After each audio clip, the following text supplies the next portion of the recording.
Motorhead Garage, the program that each week introduces you to and shows you how to install the latest in exciting and innovative products for your vehicle. Now here's your host, Dave Dobson. We are Motorhead Garage, presented by DragonfireTools.com. If you've ever worked with a pipe or a stud or a tap or a bolt, invariably one of them has broken off while you're trying to work with it, and that's where you need an extraction tool. And Walton Tools has been doing this, Skip, for 115 years. How has the company evolved in the last century? The company hasn't evolved that much. The tool was developed in 1908, and it's remained the same since. And this is a classic example, if it ain't broke, don't fix it, because you guys came up with this technology and it's become the industry standard, so you're sticking with it. That's it. Yeah, so for the uninitiated, how does an extraction tool work?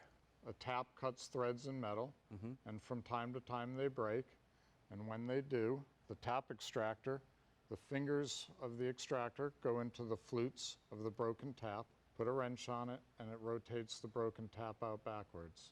Now there's different numbers of flutes on different taps, and you guys have that covered as well, right? We do. There's 2, 3, and 4 flute taps. The 4 flute is the most common. And this is how the company started back in the early 1900s. This is your original kit, and this is extractors like we just saw there. And how many different extraction tools do you make? We make 85 different tap extractors, and that includes the 2, 3, and 4 flute. Besides standard machine screw, we also make tap extractors for pipe taps and helicoil as well. And once again, they're all completely different. The helicoil are slightly bigger because a helicoil tap is bigger than a standard tap. You said you guys haven't evolved much, but you did back in the 1940s. Right. This is some of the latest technology you've come up with, because you're working down inside an engine and you got some hard to reach parts, so the extension here will help you get to that. How does that work?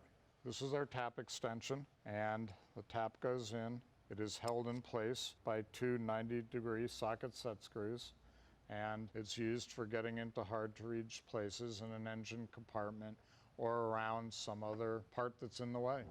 Now, right about the same time, you guys also came up with this product here. What would I use something like this for? Something big, obviously. That's a pipe stud and screw extractor.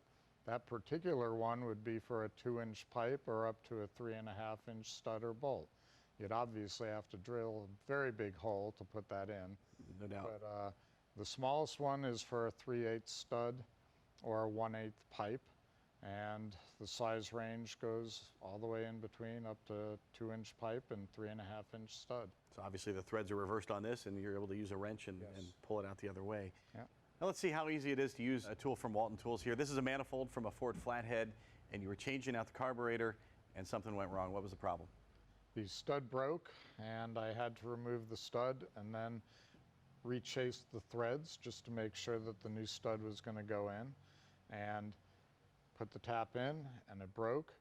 At this point, the easiest thing to do is a little bit of lubrication always helps, and also some compressed air to blow the broken chips out from the broken tap, and then put a tap wrench on it, and then remove the broken tap as such. Simple as that, backs right out. Simple as that. Now the fingers on these, what happens if those bend or break? I know that they're pretty small there, kind of dainty, if you will. Over a period of time, they will bend and break. If they do bend or break, you don't have to throw the tool out. You can get replacement fingers that easily fit right into place. Cool. The tool comes apart and the fingers just go right back in and you're good to go again. And how many come in a set there of the replacements? There's 12 per package. That's the only thing on your Walton Tools that's ever going to break. Exactly. What kind of materials are you making them out of to make sure the quality's there? Everything is tool steel, and everything is made in Connecticut except for the boxes, but they're made in the USA. Everything that needs to be heat treated is heat treated, and there's the only parts that are not heat treated are the collars and sleeves because they are not working parts. Definitely the quality's there, all made in the USA, which I know a lot of our viewers love. Where can folks get tools from Walton Tools? All of the tools can be bought through automotive, industrial, or plumbing distributors throughout the country and ultimately the world. All right, you can find them on waltontools.com to see what they have. You know you're going to need one of these eventually, so look them up and find a dealer near you. We'll be right back with more Motorhead Garage presented by DragonfireTools.com, so leave it right here.